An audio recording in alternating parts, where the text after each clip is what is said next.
116%. Read that number again, 116%. That is not an inflation figure, that is not a mortgage interest rate. That is the percentage of the average net salary that a resident of Lisbon is expected to spend on rent if they enter the housing market today.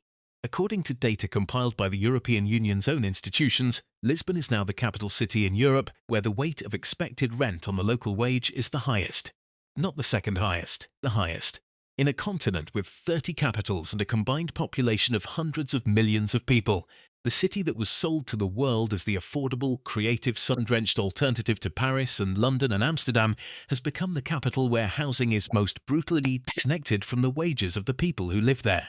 116%. That means that if you earn the average salary in Lisbon and you try to rent a decent apartment today, the landlord will ask for more than your entire paycheck. Not almost your paycheck. More. You would need to spend every euro you earn, every month, and still find more from somewhere to cover the cost of the place where you sleep. The number is not a projection. It is not a worst-case scenario. It is the current, documented, reported reality of housing in the capital of Portugal in 2025. And yet, somewhere between the Instagram reels and the relocation blogs and the digital nomad content that has spent a decade telling the world that Lisbon is Europe's secret bargain, the city where you can live beautifully for a fraction of what London or Zurich would cost, the story of what actually happened to Lisbon got lost. Today Behind the Facade is going to find it again. Before we continue, if you are watching this for the first time, this is what we do. Behind the Facade is a brand new channel. We research and produce investigations like this from the ground up, with no network and no advertising budget. The only thing that puts this channel in front of people who need to see it is you subscribing right now. When you subscribe, you signal to YouTube's algorithm that this content is worth recommending, and for a channel at our stage, that signal is everything. It costs 3 seconds. Hit subscribe, ring the bell, and let's go back to Lisbon. To understand what happened to Lisbon, you have to understand what Lisbon was, and more precisely, what Lisbon was made to look like. Lisbon is one of the oldest cities in Western Europe. Its history runs back to before the Romans, through Moorish occupation, through the explosive prosperity of the Age of Discovery, when Portuguese ships opened sea routes to India, Brazil, and the African coast, and the city briefly became the richest port in the world. The architecture that lines the city's 7 hills, the azulejo tile facades, the pastel-coloured buildings, the viewpoints overlooking the Tagus estuary, carries the residue of that history in a way that feels, to a visitor arriving for the first time, like stumbling onto something that was never meant to be found. A city that remained by the standards of Western European capitals undiscovered, underpriced, and authentically itself well into the 2010s. That discovery lag was real. Lisbon genuinely was affordable by European capital standards for most of the decade following the 2008 financial crisis, which hit Portugal with particular severity and left the city's property market at depressed values for years. The crisis that gutted Portugal's middle class, that drove hundreds of thousands of young Portuguese to emigrate to France, Germany, Switzerland, and the UK, also created the conditions for a subsequent boom that would consume what the emigrants left behind. The mechanism of the boom had several engines running simultaneously.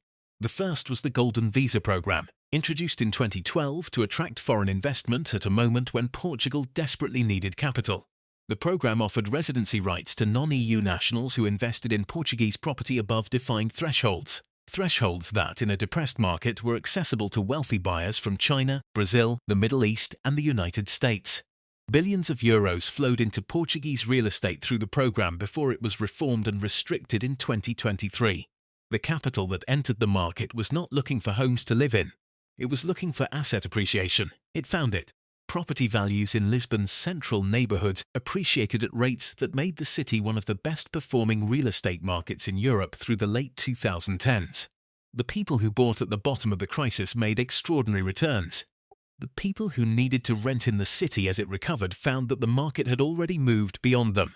The second engine was the Non-Habitual Resident tax regime, the NHR, a scheme introduced to attract wealthy foreign professionals and retirees by offering them a 10-year flat tax rate of 20% on Portuguese income and, crucially, tax exemptions on foreign pension income and foreign-sourced earnings. It was extraordinarily effective. The number of NHR beneficiaries, highly paid tech workers, retirees from Northern Europe, professionals relocating from high-tax jurisdictions, grew steadily through the 2010s and then accelerated sharply as remote work and the digital nomad phenomenon converged with what Lisbon's international reputation had become. These were people earning Northern European or North American salaries while paying relatively modest Portuguese taxes and spending on the local housing market in competition with people earning local wages. The distortion this created in the rental and purchase market was not incidental. It was structural. It was built into the design of the policy, which prioritized capital attraction over housing affordability from the beginning. The third engine was the short-term rental platform explosion. Lisbon's historic centre, Alfama, Mouraria, Bairro Alto, Príncipe Real, became, through the mid-2010s, among the most photographed and most desired short-stay destinations in Europe. The platforms moved in. The conversion of residential apartments to tourist use in the historic hillside neighbourhoods followed the same logic as in Barcelona and Athens and Mallorca. The tourist rate was simply more profitable than the long-term residential rate, and in the absence of meaningful regulatory constraint, the conversion accelerated. By the time the Portuguese government began restricting new tourist rental licenses in 2023, the historic centre had already lost the majority of its permanent residential population. The people who had lived in the hillside neighbourhoods for generations, the older residents, the working-class families, the people who had been the social fabric of those districts, had been pushed out, gradually and economically, by a housing market that assigned higher value to their apartments as tourist products than as homes. The result of these three engines running simultaneously over a decade in a city with constrained housing supply is a market that has arrived at a place that the European Union's own data describes as the worst rent affordability ratio of any capital on the continent. 116%, a number that compresses the entire story into one impossible figure. But the number becomes more devastating when you unpack what it actually means at the level of individual lives. The average net monthly salary in Lisbon is approximately €1,100 to €200. The average rent for a one-bedroom apartment in the city, not in the most desirable neighbourhoods, not in the historic, but in an average location with adequate transport links, now runs between €200 and €1,600 per month. A two-bedroom apartment, the minimum viable space for a couple or a single parent with a child, regularly exceeds in €800. In the neighbourhoods that were considered affordable as recently as 2018, Mouraria, Intendente, Arroyos, Peña de França, rents have risen 60, 70, 80% in 5 years. The concept of an affordable neighbourhood in Lisbon has essentially ceased to exist within the city's administrative boundaries. There is no inner ring left. The displacement has pushed through every successive layer of the city and is now eating into the suburbs. For young Portuguese, and this is where the story becomes most acute and most politically charged, the mathematics have become simply unsustainable. The youth unemployment rate in Portugal remains among the highest in Western Europe. Young workers entering the labour market in Lisbon typically earn between €900 and €1,200 net per month in their first years of employment. Paying market rent in the city where their jobs are located would require spending 100 to 160% of that income on housing alone. It is arithmetically impossible. The solution for many is sharing, 3 or 4 people occupying a two-bedroom apartment, each paying €400 to €500 a month for a room. Or commuting from Setúbal, from Almada across the river, from Sintra 40 kilometres to the northwest, from towns where the commute adds 2 hours to a working day that already begins early and ends late. Or leaving Portugal altogether, continuing the emigration pattern that the crisis of 2010 began, but now driven not by unemployment, but by the impossibility of building a normal life on a Portuguese wage in Portugal's own capital. The Portuguese government is not indifferent to this. The housing crisis has become one of the most visible political issues in the country, and the response has included a package of measures that range from rent controls to incentives for landlords to return vacant properties to the market, from restrictions on new tourist rental licenses to subsidised mortgage guarantees for young buyers and a dedicated support scheme called Porta 65 that provides rental subsidies to low and middle-income young renters.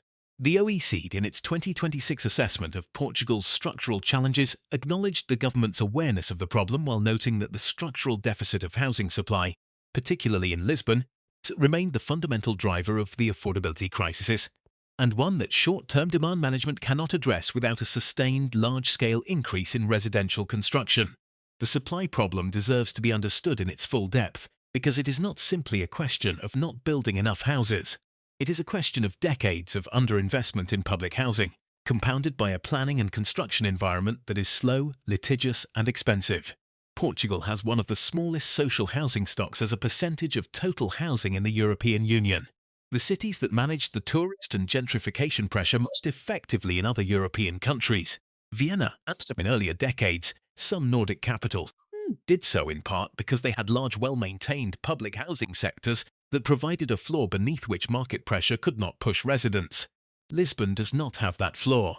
The social housing waitlist in the city runs into the tens of thousands, and the pace of new construction in the sector bears no relationship to the scale of the demand.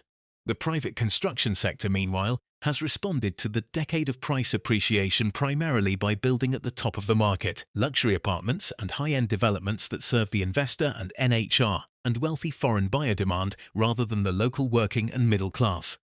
The K-shaped dynamic of the housing market, where properties above a certain price point are plentiful and actively marketed to international buyers, while properties at the price points accessible to local wages are virtually absent, is as visible in Lisbon as in any city in southern Europe.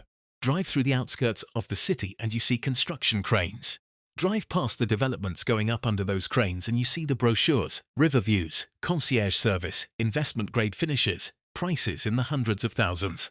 None of it is going to solve the problem of the nurse who earns €100 a month and cannot find a one-bedroom for less than 1,300.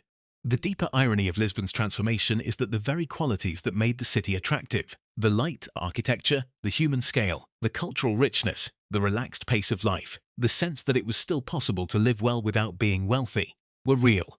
They were not invented by a marketing campaign. They were the genuine product of a city that had not yet been fully absorbed into the logic of global real estate capital. And the process of absorption, which began with the Golden Visa and the NHR and the Airbnb explosion and the digital nomad wave, did not create a better version of those qualities. It commodified them. It packaged them. It sold them to people with the purchasing power to buy the packaging. And in doing so, it destroyed the conditions that made the genuine article possible. The Lisboetas who grew up in Alfama and Mouraria and the Bairro Alto, who ate in the neighborhood restaurants, who maintained the Fado tradition, who kept the Tascas and the Mercearias alive, did not leave because they wanted to. They were priced out. The authenticity that the city was selling to its new arrivals was the authenticity that the city's displacement was destroying in real time. The tourist who came to experience the real Lisbon was, by virtue of their arrival and the economic chain it set in motion, participating in the replacement of the real Lisbon with a simulation of itself. That simulation is now almost complete in the historic centre. The neighbourhoods that appear in the travel magazines exist, still, as visual objects. The tiles are there, the viewpoints are there, the sunset over the Tagus is there.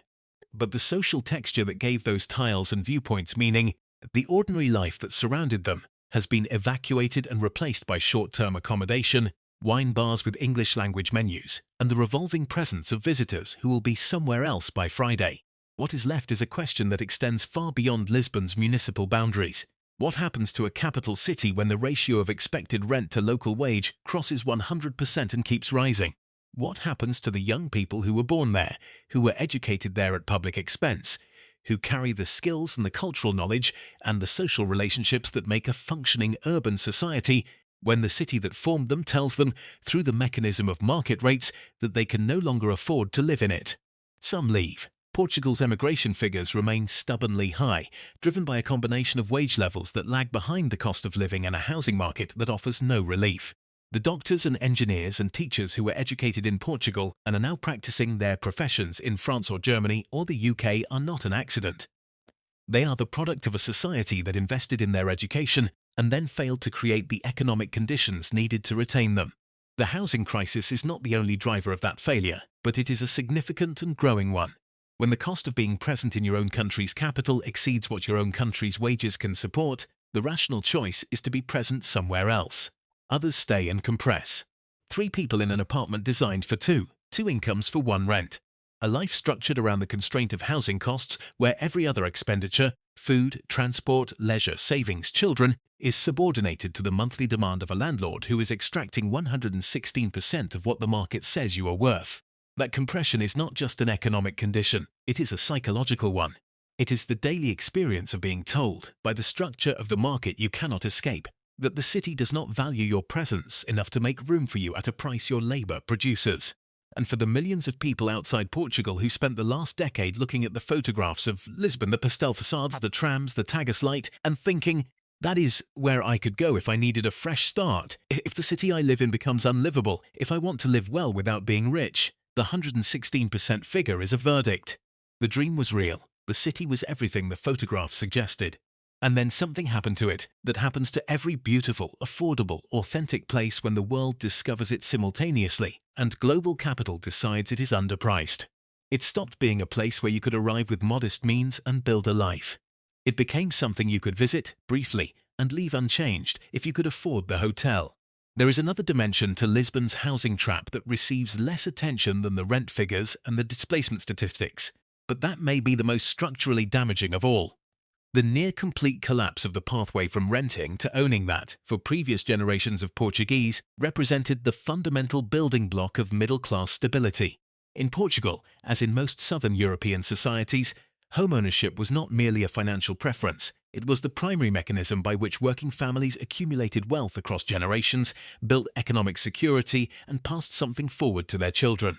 The apartment that a couple bought in the 1970s or 1980s, on modest wages, with a 30-year mortgage that consumed a significant but manageable portion of their income, was the asset that funded their retirement, that gave their children a starting point, that made the accumulation of a stable life possible on a wage that, in absolute terms, was never large.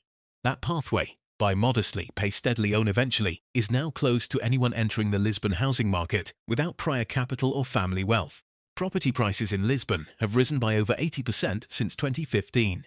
A median-priced apartment in the city now requires a mortgage payment, at current interest rates, that exceeds the total net income of a person earning the average wage. The Portuguese government's response: subsidised mortgage guarantees for buyers under 35, reduced transfer tax for young first-time buyers, the Porta 65 rental subsidy scheme, addresses the symptom at the margin without touching the underlying arithmetic. You cannot make homeownership accessible by reducing the transfer tax when the purchase price itself has moved beyond what any reasonable income-to-mortgage ratio can support. The young professional earning €200 a month does not need a slightly lower notary fee. They need a market that prices property in relation to the wages of the people who live there, and that market, in Lisbon in 2025, does not exist. The consequence is the emergence of a generational wealth trap that compounds itself with each passing year. Those who bought before the boom have assets that have appreciated enormously. Those who could not or did not are locked out of the asset accumulation pathway permanently unless they inherit from parents who did buy, or unless wages rise dramatically relative to prices, which the OECD's structural analysis suggests is not a near-term prospect.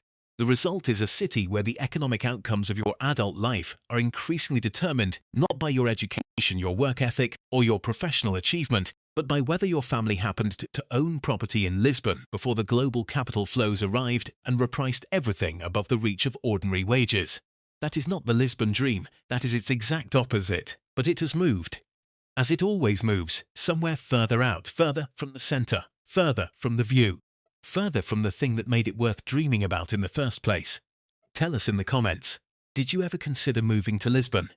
And if you already live there, tell us what the reality looks like from the inside. Subscribe if you want more of this.